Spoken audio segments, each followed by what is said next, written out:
Avant de commencer, un petit mot pour vous annoncer une nouveauté. Si vous aimez ce podcast et voulez m'aider à continuer, vous pouvez montrer votre soutien en rejoignant la communauté Patreon sur patreon.com/KathyIntro. patreon.com/CathyIntro. Je partage encore plus de contenus variés et des activités pour vous aider à pratiquer et progresser en français. La transcription de ce podcast est disponible sur mon site. Bienvenue sur My Polyglot Life en français, le podcast qui vous aide à mieux comprendre le français et à mieux connaître les francophones. Bonjour, vous écoutez la deuxième partie de ma série sur le thème des discriminations et du racisme en France. Je vais aussi parler un peu de la Belgique, dont la situation est similaire à la France, et du Canada, où il y a des problèmes liés au traitement des peuples autochtones. Dans cet épisode, nous allons nous intéresser à l'histoire, au passé de ces pays, mais aussi à la situation actuelle, y compris à la musique, avec quelques recommandations de rap français. Je voudrais commencer par vous raconter une anecdote personnelle. Je me souviens d'un moment un peu inconfortable pendant un échange linguistique lors de ma première année à Montréal. Imaginez la scène. Autour d'une table, il y avait moi, la Française de France, une Marocaine, un Sénégalais qui avait fait toutes ses études en France, un Français d'origine martiniquaise qui était né et avait grandi à Toulouse, et une jeune Chinoise qui apprenait le français. Évidemment, tous les francophones parlaient un français parfait, et la jeune fille était surprise. Elle a donc demandé plus d'explications sur le pourquoi du comment la Marocaine et le Sénégalais parlaient aussi bien français. Je vous avoue que je me suis sentie un peu gênée. On s'est tous regardés et il y a eu un petit moment de silence. Je crois que personne ne savait comment répondre de façon simple et sans risquer d'offenser les autres. Du coup, j'ai fait une petite blague sur le fait que je me sentais très mal à l'aise parce que je n'étais pas fière de cette partie de l'histoire de France et j'ai laissé les autres répondre. Ils ont juste expliqué que la France avait colonisé leur pays pendant de nombreuses années. De mon côté, j'ai été surprise que la chinoise ne connaisse pas ce fait, mais il est vrai que moi-même, j'en connaissais très peu sur l'histoire de l'Asie avant d'y aller. Parfois, on oublie que notre éducation nous donne une vision très partielle et souvent biaisée du monde. Bref, pour comprendre la francophonie d'aujourd'hui, il faut regarder en arrière. On ne peut pas maintenir des stéréotypes de race et porter des jugements sur les comportements actuels sans avoir connaissance des dynamiques et des traumatismes passés. Les actions des civilisations occidentales blanches dominantes ont sans nul doute façonné les identités des autres peuples en réaction. La façon dont la France a géré la décolonisation également. Pour terminer cet épisode, je vous parlerai de la musique qui est née dans les quartiers où vivent beaucoup de descendants d'immigrés d'Afrique et d'ailleurs, et je ferai une petite parenthèse pour vous parler du Canada. L'histoire qui nous intéresse aujourd'hui commence véritablement au XVe siècle avec le développement de la navigation au long cours. Celle-ci a permis l'établissement des premiers comptoirs commerciaux en Afrique, en Amérique et en Asie. Au XVe, XVIe et XVIIe siècle, les Européens combattent les populations locales, s'approprient les terres et mettent en place un commerce triangulaire qu'on appelait la traite des Noirs ou la traite des nègres qui était le mot utilisé à l'époque. La traite, c'est le commerce d'êtres humains. Les bateaux partaient d'Europe chargés de marchandises et de pacotilles, des objets de faible valeur, vers l'Afrique, où ils achetaient des hommes et des femmes pour en faire des esclaves. Chargés ensuite de leur cargaison humaine, les navires se dirigeaient vers le continent américain, nord et sud. En effet, il y avait besoin de beaucoup de main-d'œuvre pour cultiver ces terres fertiles, où poussaient du maïs, des pommes de terre, du coton, de la canne à sucre, du cacao, du café, etc. De plus, ces régions étaient riches en ressources. L'or, le minerai dans la forêt amazonienne, par exemple. Les colons blancs ont donc été chercher une main-d'œuvre bon marché en Afrique subsaharienne. Ce commerce était dominé par les nations européennes comme la France, l'Angleterre, l'Espagne et le Portugal entre autres. En France, jusqu'en 1848 et l'abolition du Code noir, les esclaves étaient certes considérés comme des êtres humains, mais aussi comme des choses juridiques au même titre qu'une marchandise. Leurs droits, besoins et devoirs étaient définis par un texte de loi écrit en 1685 à l'initiative de Colbert, ministre du roi Soleil, Louis XIV. Au-delà des tragédies humaines individuelles des esclaves et du déplacement important de populations noires vers le continent américain, ce commerce a également changé en profondeur les sociétés africaines.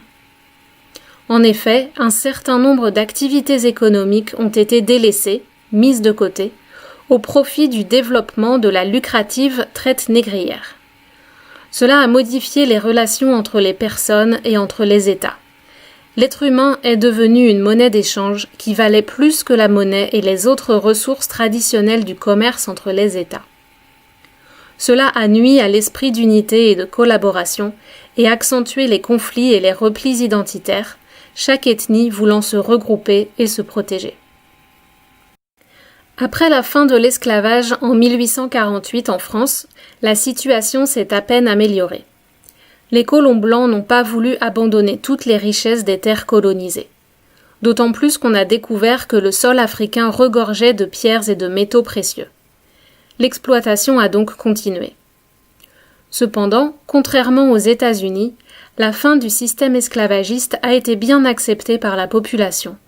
La philosophie des Lumières a peut-être permis une certaine ouverture d'esprit. Une attitude paternaliste s'est développée en parallèle, selon laquelle l'homme blanc devait éduquer les sauvages de ces contrées dites primitives, pour reprendre le vocabulaire qui reflétait les croyances de l'époque. C'est ainsi qu'en 1884, les nations européennes se sont littéralement partagé le continent africain.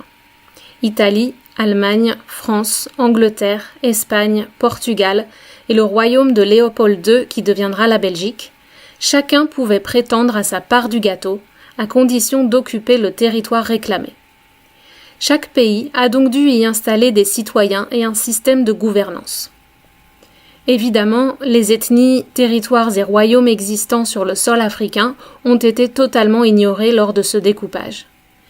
Les colons se sont emparés des terres et ont réclamé des impôts exorbitants aux indigènes qui ne pouvaient pas les payer. Ceux-ci ont dû accepter de travailler pour le compte des colons et dans les mines. Par ailleurs, il ne s'agissait pas que d'une exploitation économique. Les États ont aussi voulu dominer les esprits, notamment en utilisant la religion. L'Église catholique a grandement participé au processus de colonisation. Pour étendre son influence dans le monde, elle a colonisé les esprits en établissant de nombreuses missions. Elles ont eu le mérite de créer des écoles pour éduquer les enfants, mais l'éducation religieuse catholique était biaisée et partielle. Cependant, dans ce tableau négatif, on peut noter que le rôle de la langue française a permis dans une certaine mesure de créer des liens entre ces peuples et la métropole. En effet, un point qui rassemble la France métropolitaine, ses régions d'outre-mer et ses anciennes colonies, c'est le français. Comme l'écrit Jean-Marie Adiafi dans son livre La carte d'identité, la langue française est un facteur d'unité. Le français permet, de Brazzaville à Abidjan en passant par Dakar, à tous les frères africains de se comprendre, de communiquer. Le journaliste marocain Wadi Dada affirme lui aussi l'importance du français au Maroc comme vecteur de communication et de culture. Un tournant s'amorce au début du XXe siècle.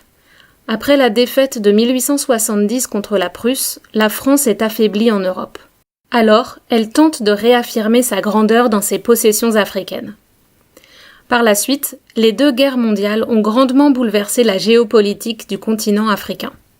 En effet, lors des deux guerres, les populations des colonies ont dû se battre sous les couleurs des nations qui les colonisaient. Elles ont souvent été envoyées au front comme chair à canon, et beaucoup sont morts. Servir de chair à canon, c'est être en première ligne et essuyer les premiers tirs de l'adversaire, augmentant les chances des soldats suivants de pouvoir avancer. Leur rôle a été occulté et il a fallu attendre les années 2000 pour voir des films populaires leur rendant hommage. Je pense en particulier à Indigène de Rachid Bouchareb en 2006. Je vais vous raconter une autre anecdote.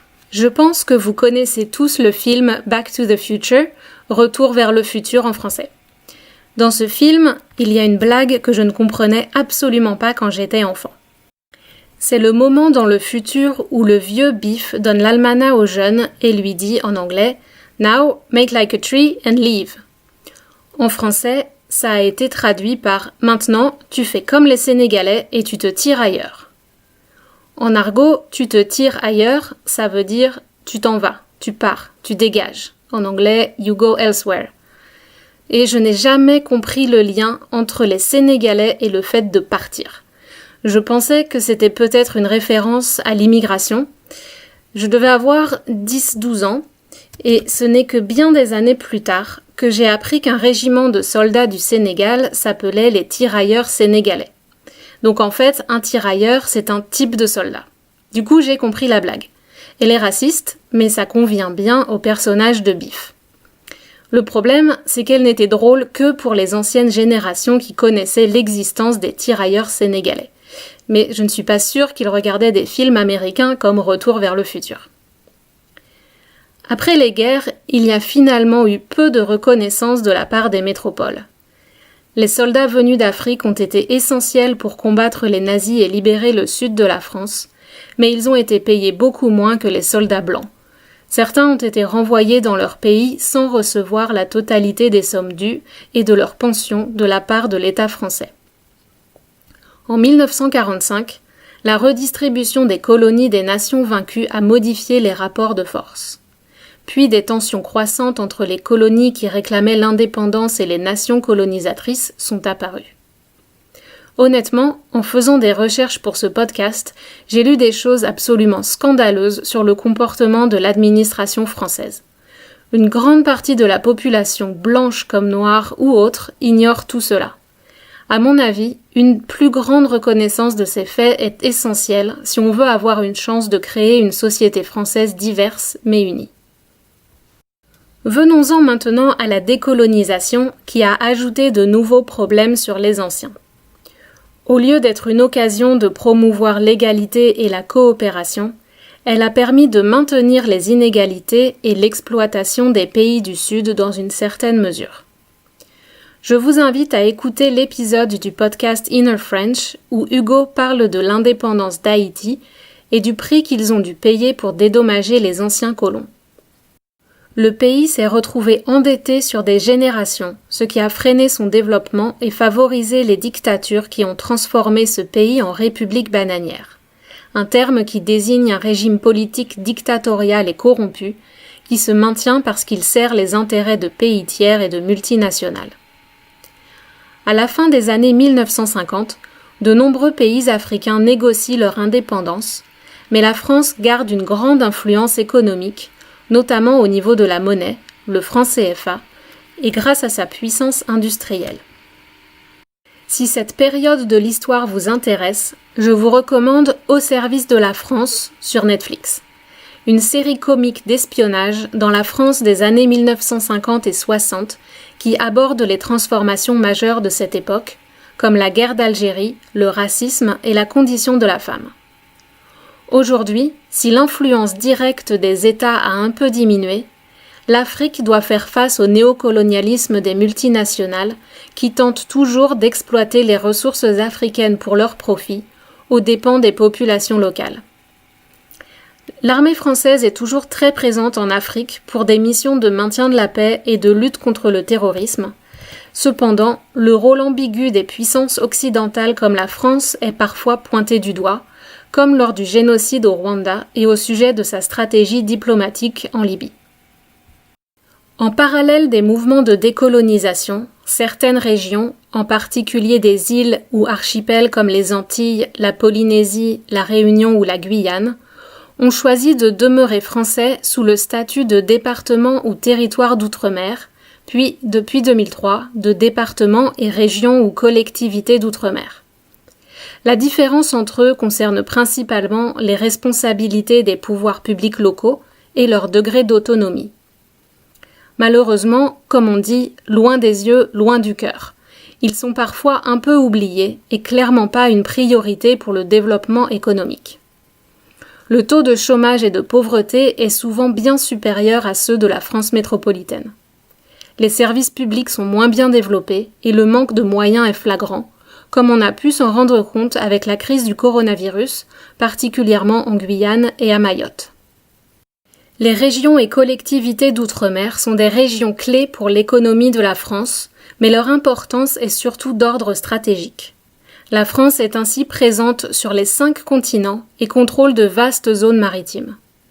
Elles permettent à la France de disposer d'une zone économique exclusive de plus de 11 millions de kilomètres carrés, soit la 2e du monde après celle des États-Unis. Les populations de ces régions passent souvent au second plan. Intéressons-nous au présent, mais revenons un peu en arrière pour aborder le volet socio-économique. Après la Seconde Guerre mondiale, entre 1945 et 1975 environ, la France a connu une période d'expansion économique appelée les 30 Glorieuses. Il fallait tout reconstruire après la guerre, et l'aide des immigrés des colonies ou d'autres pays comme le Portugal était indispensable. Cependant, les logements étaient rares et ces populations ont commencé à construire des campements de fortune, faits de briques et de brocs, qu'on appelle des bidonvilles. Les bidons, ce sont les récipients en plastique ou en métal où on peut mettre des dizaines de litres de liquide. Les habitations étaient construites de bidons, de planches de bois, de tôles d'aluminium et autres matériaux de récupération.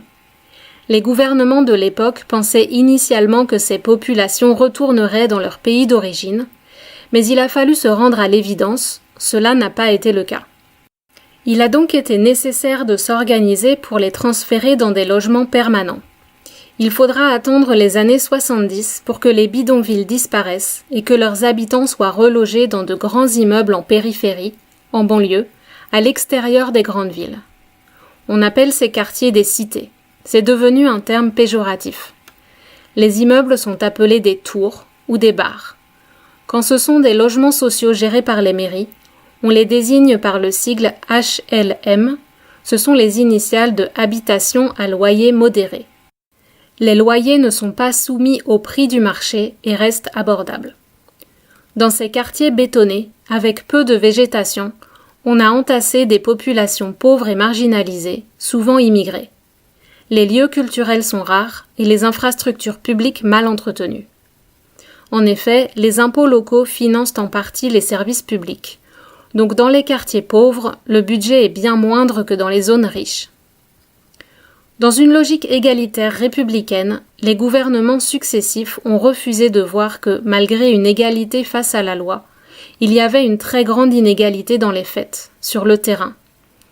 Il n'y a eu aucune réflexion sur la gestion de l'intégration de ces populations aux cultures très diverses et différentes des traditions françaises. Il ne faut pas oublier qu'une partie des immigrés de la première génération ne maîtrisait pas bien la langue française et que certains sont musulmans dans une France encore très catholique.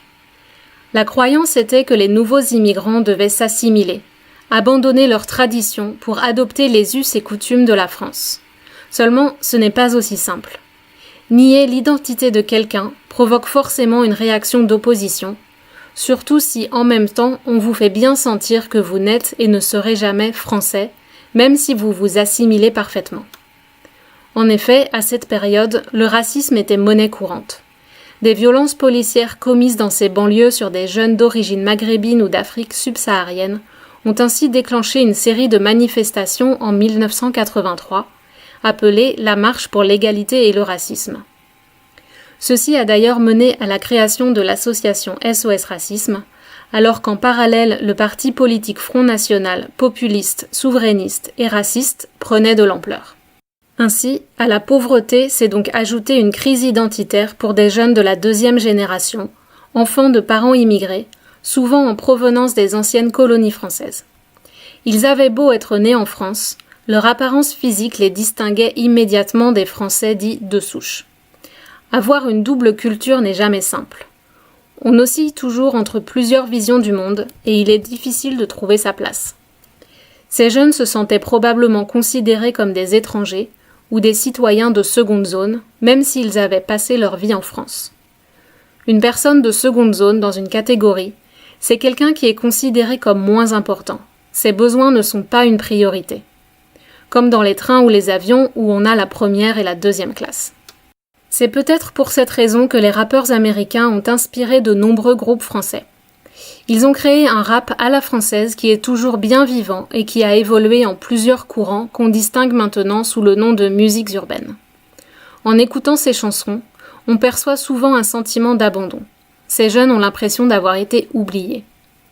N'hésitez pas à découvrir les groupes français légendaires des années 90 comme NTM et IAM pour les artistes engagés et MC Solar pour un hip-hop plus léger. Pour travailler le français, les chansons poétiques d'IAM de l'école du micro d'argent sont des petits bijoux. Si vous voulez apprendre du vocabulaire d'argot et vulgaire, écoutez NTM, mais attention, ce n'est pas fait pour les oreilles sensibles. NTM vient de la banlieue parisienne, IAM de la banlieue marseillaise, et d'une façon différente, ces deux groupes ont exprimé la colère des jeunes des banlieues. Écouter ces artistes permet de prendre conscience de certaines choses qu'on ne réalise pas quand on habite dans une petite ville de province, comme là où j'ai grandi. Je n'écoute plus de rap depuis des années, donc je ne pourrais pas vous recommander de bons groupes récents de musiques urbaines, mais c'est sûr qu'il y en a plein. Par exemple, Big Flo et Oli, Nekfeu, Maître Gims et Black M, qui est belge, sont populaires auprès des personnes qui apprennent le français. De même qu'Aya Nakamura, même si j'avoue que je ne comprends pas toutes les paroles de ses chansons. C'est de l'argot niveau super avancé. Le slam, qui s'apparente à de la poésie en musique, est aussi très intéressant, avec des artistes comme Grand Corps Malade, Abdal Malik, Gaël Faye ou encore Joy Slam, une des rares femmes connues dans ce style de musique. Ce qui est intéressant quand on écoute les interviews de ces artistes, c'est de constater que beaucoup ont été bercés par la musique de grands chanteurs francophones comme Jacques Brel et Charles Aznavour. D'ailleurs, ceux-ci dénonçaient déjà les injustices sociales de leur époque. Ces rappeurs ont lu Molière et les auteurs classiques français à l'école. Même si la façon de s'exprimer est différente, je pense que l'amour des mots et des belles phrases est le même. C'est d'ailleurs pour cette même raison que beaucoup d'entre vous aimaient le français, je pense. Concernant les films, vous pouvez regarder La haine de Mathieu Kassovitz qui date de 1993, Mauvaises herbes de 2017, Les Misérables et la vie scolaire de 2019 pour avoir une représentation réaliste de la situation. Il n'y a pas que du négatif dans les banlieues, mais l'ambiance générale n'est pas rose. Et c'est incroyable, en français standard, de constater qu'entre 1993 et 2019, la situation s'est encore dégradée alors que tout le monde connaît les problèmes. Dans cet épisode, j'ai beaucoup parlé des Noirs et des Maghrébins en parallèle, car leur histoire et leur situation en France est similaire. Je n'ai pas parlé des Asiatiques, mais il y a aussi eu une importante immigration en provenance de Chine, du Vietnam, en particulier de la partie française qui s'appelait Indochine, et aussi de réfugiés cambodgiens. Pour diverses raisons, les communautés asiatiques n'ont pas la même trajectoire que les communautés africaines, mais elles sont aussi victimes de stéréotypes. Ceux-ci sont en général plus positifs. Les Asiatiques sont réputés discrets, travailleurs, bons en maths et en informatique. Toutefois, comme on l'a vu au début de la pandémie de coronavirus, leur identité de Français peut être remise en cause rapidement. Les actes et propos racistes contre les Chinois et les autres Asiatiques se sont multipliés à ce moment-là. Les gens se sentaient décomplexés, c'est-à-dire qu'ils n'avaient plus peur. Selon eux, les circonstances justifiaient leurs paroles racistes. Depuis les années 1990 puis 2000, de nouvelles vagues d'immigration se sont succédées en provenance des pays de l'Est, suite aux guerres dans les Balkans et en Tchétchénie, mais aussi de pays plus lointains comme l'Afghanistan et la Syrie. On a vu réapparaître des bidonvilles en périphérie des villes et constater une fois encore l'absence de stratégie des pouvoirs publics pour gérer la situation. Voilà, j'espère que ce volet historique vous a intéressé.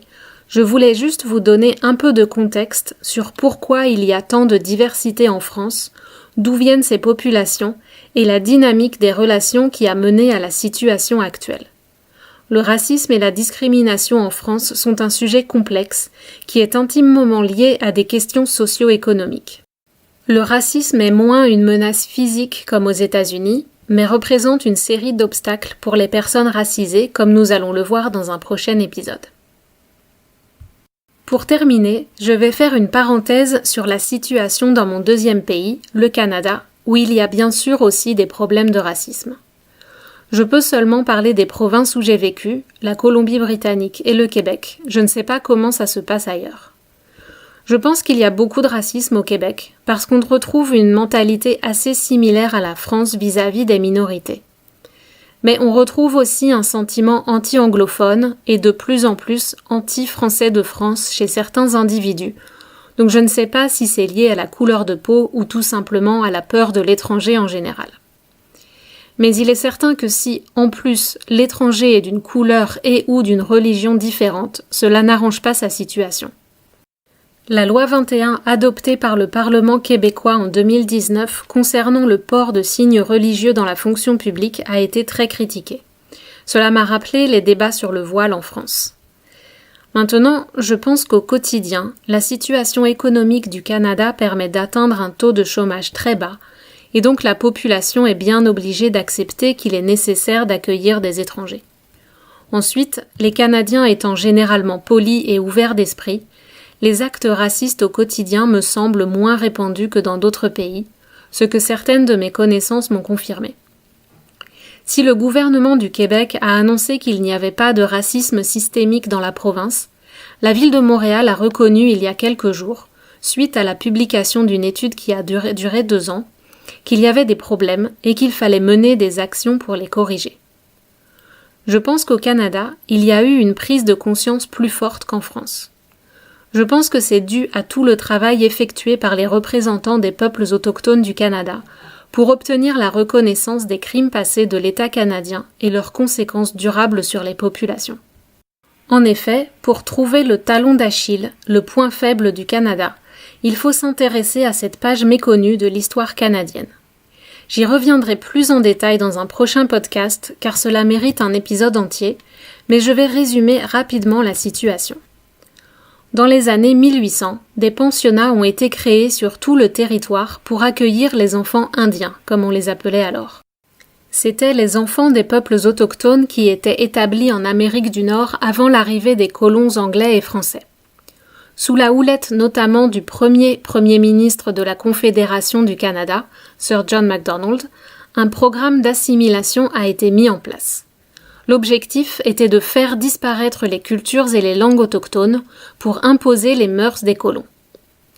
Les conditions dans ces pensionnats étaient effroyables, et de nombreux abus ont été commis, causant des traumatismes sur plusieurs générations. En 2008, le gouvernement du Canada a officiellement présenté ses excuses aux peuples autochtones et entamé un processus de réconciliation. Par exemple, les programmes scolaires consacrent désormais une place plus importante à la culture des Premières Nations du Canada et à leur histoire. Une perception courante des Français qui arrivent en Amérique est que ce continent n'a pas d'histoire, pas d'âme, parce que tout est si récent comparé à l'Europe. Mais en vivant en Colombie-Britannique, j'ai découvert au contraire une richesse culturelle ancestrale que je ne soupçonnais pas. Elle existe aussi dans les provinces de l'Est, mais comme la colonisation y a commencé plus tôt et de façon plus massive, la culture autochtone y est moins préservée. Tout n'est pas réglé au Canada, mais cela prouve qu'il est possible pour un État de reconnaître les crimes commis dans le passé et de prendre des initiatives pour tenter de changer les représentations et les mentalités. Au vu de ce qu'il se passe actuellement en France, dont je vais vous parler dans un prochain épisode, je pense que la France devrait mener une vraie réflexion sur son passé, sur les représentations de ses minorités et la gestion de sa diversité ethnique et religieuse. Voilà, si vous aimez ce podcast, n'oubliez pas de vous abonner et d'en parler autour de vous, et je vous dis à très bientôt sur My Polyglot Life en français.